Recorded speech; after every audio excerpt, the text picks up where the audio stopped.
ಎಲ್ರಿಗೂ ನಮಸ್ಕಾರ. ಸುದ್ದಿ ಮನೆ ಯೂಟ್ಯೂಬ್ ಚಾನಲ್ಗೆ ನಾನು ನಿಮ್ಮ ಅಭಿನಯ ಶೆಟ್ಟಿ. ಜುಲೈ 23, 2024ರಂದು ಮೋದಿ 3.0 ಸರ್ಕಾರದ 2024-25 ಸಾಲಿನ ಬಜೆಟ್ ಮಂಡನೆ ಆಗಿದೆ. ಕೇಂದ್ರ ಹಣಕಾಸು ಸಚಿವೆ ನಿರ್ಮಲಾ ಸೀತಾರಾಮನ್ ಸತತ 7ನೇ ಬಾರಿಗೆ ಕೇಂದ್ರ ಬಜೆಟ್ ಮಂಡನೆ ಮಾಡಿದ್ದಾರೆ. ಒಟ್ಟು 48.21 ಲಕ್ಷ ಕೋಟಿ ಗಾತ್ರದ ಬಜೆಟ್ ಇದು. ಹಾಗಾದರೆ ಯಾವ ಕ್ಷೇತ್ರದಲ್ಲಿ ಏನೇನು ಬದಲಾವಣೆ ಆಗಿದೆ ನೋಡೋಣ ಬನ್ನಿ.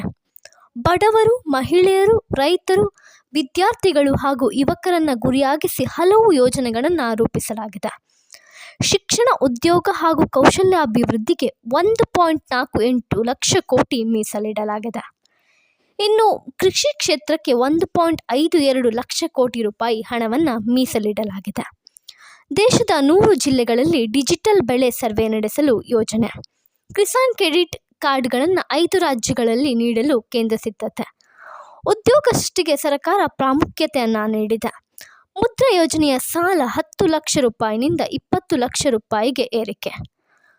ಉದ್ಯೋಗ ಹಾಗೂ ಕೌಶಲ್ಯದ ಯೋಜನೆಗೆ 2 ಲಕ್ಷ ರೂಪಾಯಿ ಕೋಟಿ ಪ್ಯಾಕೇಜ್ ಘೋಷಿಸಲಾಗಿದೆ. ರಾಷ್ಟ್ರೀಯ ಕೈಗಾರಿಕಾ ಕಾರಿಡಾರ್ ಅಭಿವೃದ್ಧಿ ಕಾರ್ಯಕ್ರಮದ ಅಡಿಯಲ್ಲಿ ಸುಮಾರು 12 ಕೈಗಾರಿಕಾ ಪಾರ್ಕ್ಗಳನ್ನು ಮಂಜೂರು ಮಾಡಲಾಗಿದೆ.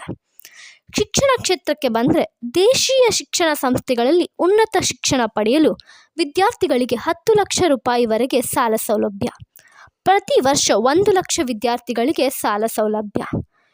ಇನ್ನು ಆದಾಯ ತೆರಿಗೆ ವಿಷಯಕ್ಕೆ ಬಂದರೆ, ಪರ್ಸನಲ್ ಇನ್ಕಮ್ ಟ್ಯಾಕ್ಸ್ನಲ್ಲಿ ಸ್ಟ್ಯಾಂಡರ್ಡ್ ಡಿಡಕ್ಷನ್ 50,000ದಿಂದ 75,000ಕ್ಕೆ ಏರಿಕೆ. ಅಂದರೆ 7,50,000 ತನಕ ಏನು ತೆರಿಗೆ ಇದ್ದರೂ ಕಟ್ಟಬೇಕಾಗಿಲ್ಲ ಅನ್ನೋದನ್ನು ಈಗ 7,75,000ಕ್ಕೆ ಏರಿಸಲಾಗಿದೆ. ಇನ್ನು ಕ್ಯಾನ್ಸರ್ ಔಷಧಿಗಳು ಮತ್ತಷ್ಟು ಅಗ್ಗವಾಗಲಿದೆ. ಬಾಹ್ಯಾಕಾಶ ವಲಯಕ್ಕೆ 11,000 ಕೋಟಿ ರೂಪಾಯಿಯನ್ನು ಮೀಸಲಿಡಲಾಗಿದೆ. ಧನ್ಯವಾದಗಳು. ಹೆಚ್ಚಿನ ಮಾಹಿತಿಗಾಗಿ ಯಾವಾಗಲೂ ನೋಡ್ತಾ ಇರಿ ಸುದ್ದಿ ಮನೆ.